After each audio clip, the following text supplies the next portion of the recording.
Hello students, कैसे हैं आप लोग। तो चलिए आज हम लोग बात करने वाले हैं पढ़ने के कुछ यूनिक तरीकों के बारे में, जिन पॉइंट्स को आप फॉलो करके चाहे आप किसी भी एग्जाम की तैयारी कर रहे हो, आपके लिए एक महत्वपूर्ण आयाम साबित होगा। तो आज इन 6 बिंदुओं के बारे में हम लोग चर्चा करने वाले हैं, जिसको अगर आप अपनी पढ़ाई में इन तरीकों को फॉलो करते हैं तो आप बेस्ट परफॉर्म कर सकते हैं। ठीक है, तो चलिए बात करते हैं इन 6 पॉइंट्स के बारे में। सबसे पहला पॉइंट है, सिलेबस को अच्छे से समझें। आप चाहे जिस एग्ज़ाम की भी तैयारी कर रहे हैं, आप सबसे पहले सिलेबस को डिफाइन करें और देखें कि सिलेबस क्या है, क्योंकि देखो हर एग्ज़ाम का अलग अलग सिलेबस होता है और उसकी रिक्वायरमेंट अलग होती है। तो आप जिस एग्ज़ाम की भी तैयारी कर रहे हैं, आप सबसे पहले उसकी रिक्वायरमेंट को समझें और एक पेज पर लिखें कि वो क्या चाहता है, उसकी नीड क्या है। इससे आपको पता चलेगा कि मुझे क्या करना है और क्या नहीं करना है। जैसे ही ये पता चलेगा कि आपको क्या नहीं करना है, आपकी मंजिल क्लियर हो जाएगी कि अब मेरे को इन पॉइंट्स पर काम करने हैं और मेरे को सिर्फ इतना ही पढ़ना है। तो पहला पॉइंट हो गया कि सिलेबस को अच्छी तरह से समझना है।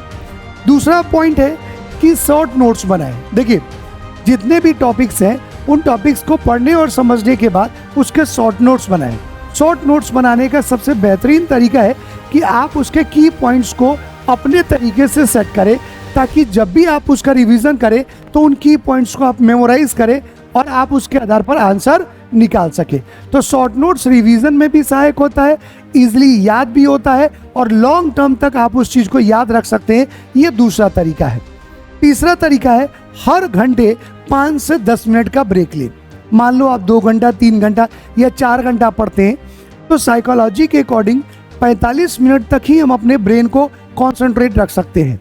तो जब भी आप 2 घंटा 3 घंटा की स्टडी करते हैं, तो हर 45-50 मिनट के बाद एक 5 से 10 मिनट का ब्रेक लें, हल्का कुछ लिक्विड आप लें, गाने सुने और रिफ्रेश होके फिर से दोबारा पढ़ने बैठे। इससे क्या होगा कि आपका ब्रेन नई चीज को लेने के लिए फिर से तैयार होगा और आप जो भी पढ़ेंगे वो दिमाग में जाएगा और वो आप पूरी तरह से कॉप अप करने की स्थिति में होंगे।